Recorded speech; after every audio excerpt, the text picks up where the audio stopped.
very brief summary of what months you're doing. June, July, you're pruning or whatever. Your spray programs, all those sorts of things. Did they do that? Yeah. Well, that's a very good idea. In fact, I'd forgotten. I thought about that weeks ago. That would be a very useful thing to put in. Okay. Yeah, production plan. Production plan. Just as Paul's highlighted there. Now you can see various examples of these on the internet. Some good, some not so good, to be honest. But very easily make up your own. As Paul said, just put the months of the. In fact, start at the beginning of the vineyard year, sort of now, if you like. Take July, August. When do people start to prune? Effectively, yeah. June, if you want. Take it all the way back to June. And just for each of those months, it's a good exercise for you guys anyway. Just have a think about what actually happens. When do we prune? When are we frost fighting? When are we likely to do wire lifting, shoot feeding, spraying? Yeah. And that's the other good thing on that is to do that first and then do your cash flow. Because then you know when your costs are going to be, or roughly going to be. And then once you start building up a track record, obviously, or a couple of years' experience, you'll know more about it. But yeah. Go and talk to your vineyard managers wherever you work, or people you know, or friends, or whatever. Just go and rattle their cage, pick their brains, okay? Because it'll go into sprays as well, things like pre-bunch closey sprays, flowering sprays, okay? Important key times. When it's the threat of powdering, and there'll be a lot of information comes out of that, and all vineyards, if they're signed up to swings, have to have that kind of information at their fingertips. And sort of following on that for that personnel plan, it'll know when you've got to organise your contractors in and stuff like that as well. So when the peak times are, and obviously it'll affect your cash flow as well. But your personnel plan, again, basically, if you're employing a lot of contract staff, you're just going to have some minimum standards that they've got to be.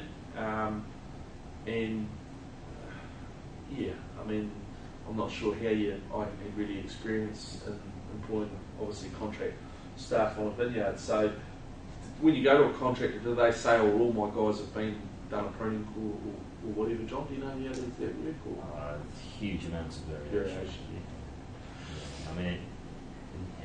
Again, this here is not specific for, this is some generic sort of headings, okay? It's not tailored for a viticultural business, so you've got to take out what's applicable and what's not. But you can make some assumptions. Okay, well that's here, your financial plan, and that's your budget, which we've sort of talked about that, and what borrowings you're going to need. What this risk analysis and sensitivity, yield and price fluctuations are, it's what we call sensitivity analysis, and one way of doing that, once you've done your budget, you might want to just look at how I normally set them up is yield and price. So so you do a bit of a matrix, and this is I'll do this for your year 3 or 4, your steady state budget, but so 4, 8 and 12 tonne, what's the normal standard yield for grapes? Per hectare? Yeah. Well, reds, middle of the road would be 10 tonnes. Yeah, 10. So middle of the road, so 10, 12 and 5 or something like that. So that's your tonnes per hectare. Sorry, that's 5. That's 10 tonnes per hectare. 12. And then put your price at, some different price points there, 3,000, 4,000, because what you can quickly do, obviously on a spreadsheet, is you can just run those scenarios through and see how it affects the bottom line. And what you have here is your economic surplus or your vineyard surplus. So that might be, at a low yield and a low price, you might be negative 20,000, and you've got 3 here. So your premium, the one that you're budgeting, is probably in the middle here somewhere, and that might be plus 30,000. And then obviously that's a bit more. That's your worst case scenario. So if the price suddenly dropped, that's probably not quite applicable in your case because you've actually signed a contract You've got a supply agreement there. So even just doing one variable, which is your yield, would be good. Okay, but that's what we're talking about there. And of course, in reality, very, very few great supply contracts will guarantee price from year to year. You know, the price is negotiable every 12 months. You might have a contract to supply, but it's not at a set price. That's your action plan, correct? That's sensitivity. That's your sensitivity. That's that one there. Yeah. Okay, management background. Yeah, just talk a bit about what your experience is and where you've come from and your qualifications, which is, banks certainly, anybody, if I was going to go into business with somebody, I'd want to know sort of what academic qualifications they had as well. So it's important there. The action plan is how you're going to get there. So I think we're going to cover that off in a bit more detail shortly. But yeah, how are you going to do it? When are you going to do it? And who's going to do it is really how to think about that. And again, the action plan is a wee bit in that production plan as well. Yeah. Again, words used in business planning is strategy. Well, they're your long-term goals. Your tactics are your short-term objectives. Again, remember what I was saying. Goals are your 5 years out, and objectives are how you're going to get there. Your goal is in 4 years' time you're producing you've got a premium up and running vineyard, producing 10 tonnes to the hectare or something like that of premium grapes. And so, what are the steps you've got to take to get there? So, units of performance, we talked a bit about that. I mean, real simple, tonnes per hectare. What are your costs, dollars per hectare, or yields per vine? You can break it down to whatever you like. Okay.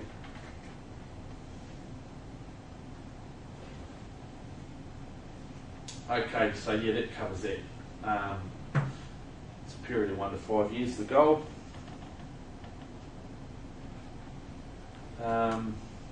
Sorry, these aren't vineyard favourite. Well, that first one's quite an important one. Return on capital of 10% by 2010. That monitoring data, I think that's got all that sort of stuff in there. Explain what that return. Your return on capital is, and we will have some formulas here, but the one that I use is so return on capital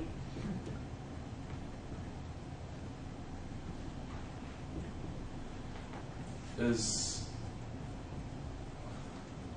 here's another one for your glossary.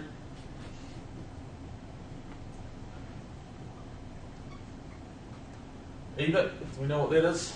Who was doing accounting or something? You were doing accounting, weren't you? You remember what that one was? EBIT, earnings before interest and tax. So it's all your vineyard income less all your vineyard working expenses before interest and tax and drawings and things like that. And as long as you're measuring it the same, and then over the total assets employed. So we're going to talk about statement of positions here. So when you talk about total assets, yep. For instance, if you bought the land for $500,000, yep, that is your total assets. If you bought no other equipment, no other capital items, it's the value of the land. Yeah, but then what have you spent to develop it up? So you've possibly got to be looking at you might have spent $400,000. Well, it depends on your scenario there. But has that increased your value of your asset by that amount? That's really what you've got to look at. And often cost doesn't always equal value. So if you've bought an area of land, established a vineyard on it, and therefore increased its value, that total assets is the new value of the land? Yeah, because that's what it's on the market, if you sold it tomorrow. So it's a good way of comparing different business types of that land.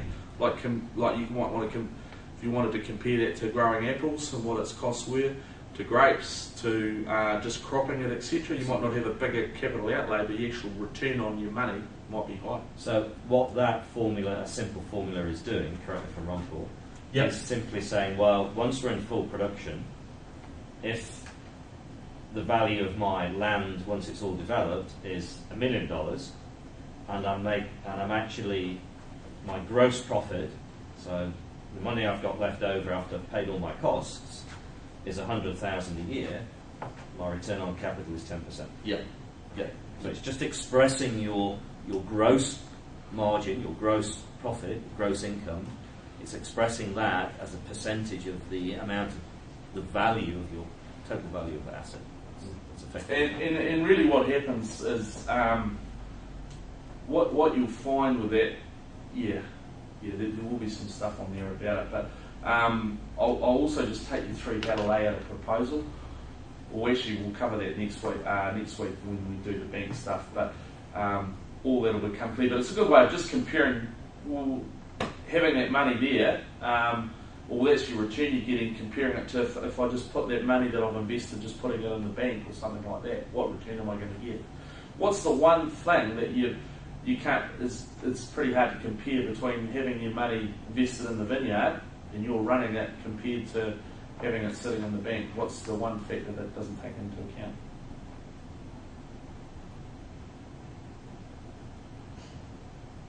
But you can basically, if you have it in the bank, you can sit on your ass and get fat, and the return's coming there every time. Whereas, what I'm saying here is, in theory, you should be taking out your wages of management, which in this case that we're going to do, correct me if I'm wrong, we're going to pay ourselves 60 grand a year or something like that. Yeah. So you are getting paid for you're getting a reward for your work. So that comes off that EBIT, because that'll be sitting in your wages or in your salary. Okay. So yeah. Right. Yeah, so the objectives, we talked about that before. They're the steps you've got to take to achieve that goal. So yeah, his return on capital, he wanted to get it up to 10%. So the objectives will be to how is he going to raise productivity or increase his income, or reduce his costs, I suppose. You could look at that as well. Yep. So in short, to receive that return on capital of 10%, his objectives are raising percentage of export fruit, so making sure he's grading correctly and growing quality fruit, growing quality fruit and raising the brick levels, etc., or increasing my yield. They would be objectives.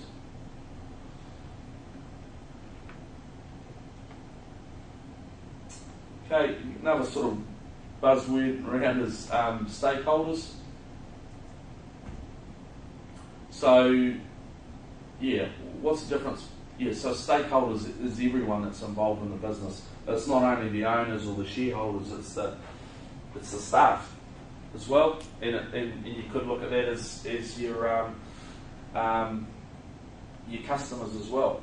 So, it's just sort of giving you some definitions there.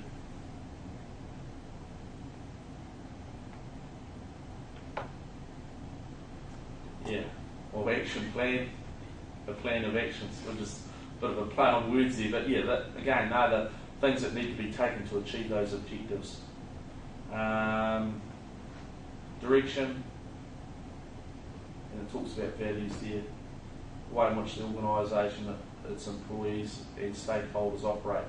Do that with respect to each other, etc. So it's the sort of the warm, fuzzy sort of stuff.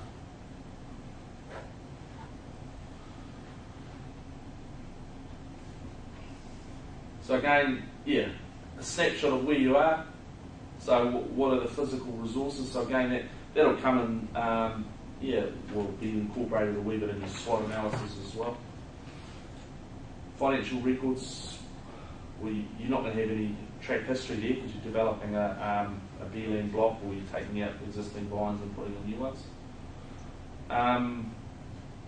Your break even, you can have that in there, but that sensitivity analysis would be quite good. When is it that I start making a huge loss? What does the yield have to get down to before I start going backwards in a great hurry? So it's quite important to have that in there as well.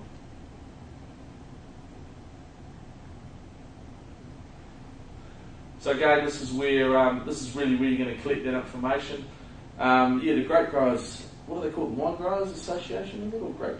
What are they called? Well, New Zealand Wine Growers, but the local Wine Growers Association. Yeah. For each region. So that there's a wealth of information that you can get there.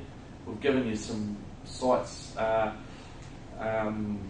We've given you some website information as well with the Ministry of Primary Industries. But yeah, certainly, I guess reflecting or thinking back to my time, well, we did have computers that just would come when I was at university, but yeah, you just didn't hop on Google and go, give me some grape yields, or put in whatever. I mean, it's amazing the search engines and tools you've got to hunt out that sort of information compared to back in my and John's day. So yeah, it makes it a hell of a lot easier for you. Right, so we're just going to talk a little bit more about our. Can I just see where we're up to? How about we just? No, we'll just chat for a bit longer.